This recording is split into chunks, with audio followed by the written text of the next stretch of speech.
سابق وزیر اعلیٰ بلوچستان جام کمال خان کی جانب سے اتھل شہر اور ملحقہ گوٹھوں میں کروڑوں روپے مالیت کے بلیک ٹاپ روڈز کی اسکیمات عوامی فلاح و بہبود کے لیے منظور کی گئی۔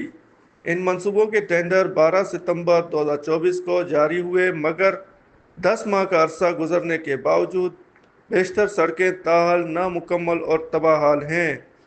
محکمہ B&R کی مبینہ ملی بھگت اور ٹھیکیداروں کی لاپرواہی کے باعث سڑکوں پر صرف چند پل ڈالے گئے، بجری کے چند ڈمپر پھینکے گئے اور پھر تمام کام ادھورا چھوڑ کر ٹھیکیدار منظر سے غائب ہو گئے۔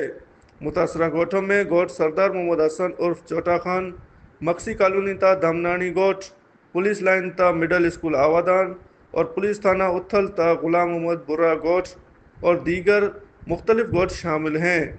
ان گوٹھوں میں سڑکوں کی حالت نہ صرف عوام کے لیے عذاب بنی ہوئی ہے، بلکہ مریضوں، طلباء اور بزرگ شہریوں کے لیے روزمرہ کی زندگی بھی مشکل ہو چکی ہے۔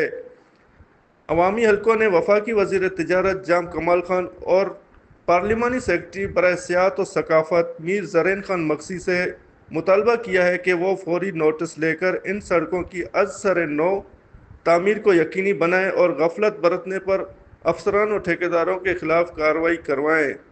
غلام مرتضی لاسی، بولان ڈیجیٹل، اتھل، بلوچستان۔